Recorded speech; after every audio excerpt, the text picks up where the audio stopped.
When life tests us, it is not merely the circumstances we face that determine our strength, it is our mind. The world has always been unpredictable and chaos waits for no one. Yet the masters of life, those who are quietly unstoppable, have one thing in common. They have trained their minds to remain calm when the storm comes. Marcus Aurelius wrote, "You have power over your mind, not outside events. Realize this, and you will find strength." This is not philosophy for idle thinkers. It is a call to action for those who refuse to be slaves to emotion. We are tested not only by great calamities, but by the subtle provocations of daily life. The slight insult, the unexpected betrayal, the pressures that gnaw at our composure, they are the hammer striking our resolve. To react with anger, fear, or frustration is easy. It is instinct. But we are not here to be easy. We are here to master ourselves. Seneca reminds us, no man is free who is not master of himself. Freedom is the calm mind, and the calm mind is forged through relentless discipline.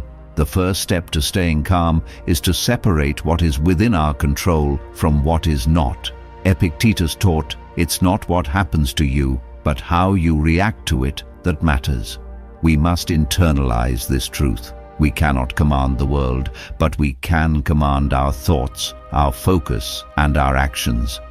When provoked, the impulse to lash out, to panic, or to despair rises like a tidal wave. But the Stoic mind sees it, acknowledges it, and does not surrender. We breathe, we observe, and we choose. Next comes preparation. The mind that remains calm under pressure has trained in the quiet moments, anticipating trials long before they arrive. We practice adversity in small doses, enduring inconvenience without complaint, receiving criticism without resentment, confronting discomfort without retreat. These daily exercises build a reservoir of inner strength, so when life unleashes its full weight, we do not break, we bend without snapping. Marcus Aurelius wrote, "The impediment to action advances action. What stands in the way becomes the way." Every challenge, every insult, every test is an opportunity to refine our calm, to sharpen our inner steel. But calm is not passivity. It is action cloaked in restraint. It is the ability to think clearly, to respond deliberately, to strike with precision when necessary. It is the difference between reacting like a puppet and moving like a shadow, silent, measured, unstoppable. We must remember that emotions are not our enemies, unchecked emotions are. By observing them without surrendering to them, we become like the eye of a storm, unmoved, centered, inexhaustible. Finally, we cultivate perspective. Most things that disturb us are fleeting, meaningless in the grand tapestry of time. Seneca asked, "What need is there to weep over parts of life? The whole of it calls for tears." When we see our trials against the backdrop of eternity, their power over us diminishes. A calm mind realizes that the insults, betrayals, and frustrations of today will fade, leaving only the mark of our discipline. In this truth lies liberation. We are not born with this mastery. It is forged through deliberate action, relentless reflection, and the courage to confront our own impulses.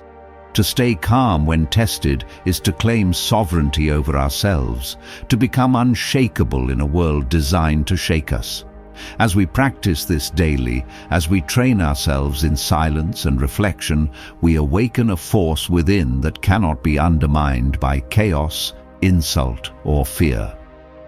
The power of mental rehearsal. True calm is not born in the moment of crisis. It is cultivated long before the storm hits. The mind that remains unshaken has rehearsed adversity again and again in the quiet chambers of thought. Epictetus reminds us, "First say to yourself what you would be, and then do what you have to do." We anticipate confrontation, betrayal, loss, and failure, not with dread, but with a deliberate visualization of our composure. We imagine the insults, the chaos, the provocations, and we train ourselves to meet them without surrendering to anger or fear. This mental rehearsal creates a preemptive immunity. When chaos descends, the body's fight or flight response is no longer the master. The mind is. Each imagined trial acts as a forge, strengthening our emotional resilience. Like a seasoned soldier who has walked the battlefield in thought countless times, we remain calm while others panic. The world sees the storm, but we see the test, and in seeing it clearly, we claim mastery. We must also use reflection after each trial. After every argument, disappointment, or emotional provocation, we dissect our responses. Did we react or did we choose? Where did fear, anger, or irritation creep in? Where did calm dominate? This self-examination is brutal but necessary. Seneca wrote, "He who is brave is free." The freedom he spoke of is not external. It is the sovereignty of a mind trained to remain unmoved amidst the turbulence of life. Embrace the Stoic detachment from outcome. Calm is inseparable from detachment. The mind that is attached to external outcomes is a mind perpetually at war with itself. Marcus Aurelius warned, "Choose not to be harmed, and you won't feel harmed. Don't feel harmed, and you haven't been." When tested, we realize that anger, anxiety, and frustration are not caused by the world, but by our attachment to what we cannot control. The insult, the betrayal, the failure, they have no inherent power over us. Only our perception gives them it. By internalizing this, we become invincible in thought. We engage with the world fully, taking action where necessary, but never allowing ourselves to be enslaved by its whims. The calm mind knows that disappointment is inevitable, yet it refuses to be mastered by it. Every obstacle becomes a teacher, every slight a chance to exercise virtue. Over time, the power to remain calm transforms us, not superficially, but at our core. We become like the still lake, reflecting reality perfectly, yet never disturbed by the ripples above. This detachment does not mean apathy. It means precision. Our energy is preserved for the battles that matter and wasted on nothing else. The world can rage, people can provoke, and fortune can turn, but we remain centered. It is this quiet, controlled power that others instinctively recognize and respect. In our silence, our calm becomes a force far greater than any noise or fury could ever be. The discipline of pause before action. Calmness in the face of testing is born from the discipline of the pause.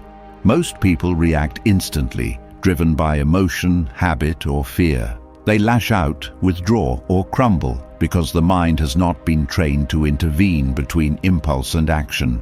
Stoicism teaches us that there is always a moment, a single breath, a single heartbeat, where we can step back and choose our response.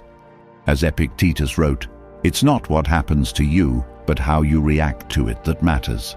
That infinitesimal gap is where our power resides. We cultivate this pause through constant awareness and self-mastery. When insulted, we do not answer immediately.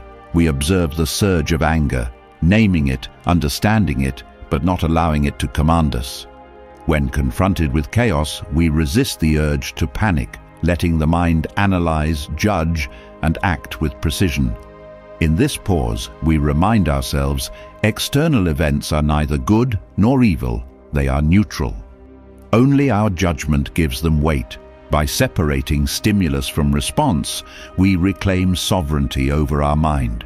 This practice is not passive, it is deliberate, even ruthless.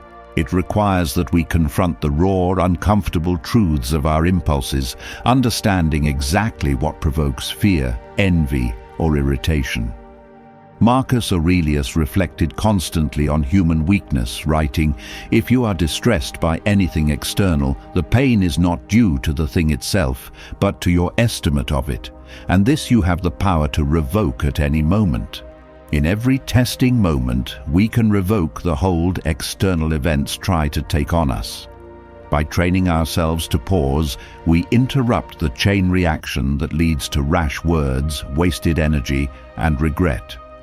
The pause is a shield, but also a weapon. It allows us to respond with clarity, strategy, and calm authority. Others may storm, yell, or react impulsively, but we remain deliberate, precise, and measured. In this stillness, power becomes visible. not the power of dominance or fear, but the magnetic force of a mind unconquered by emotion, anchored in reason, and capable of moving through chaos like a shadow through smoke, unseen, unstoppable, and ultimately respected. Through this practice, we transform our existence. Life will continue to test us, but we meet it not as prey, but as the observer, the strategist, the calm center of a swirling storm. We learn that true strength is quiet, and true influence comes from mastery over oneself. By cultivating the pause, we cultivate invincibility, the most dangerous and magnetic power of all.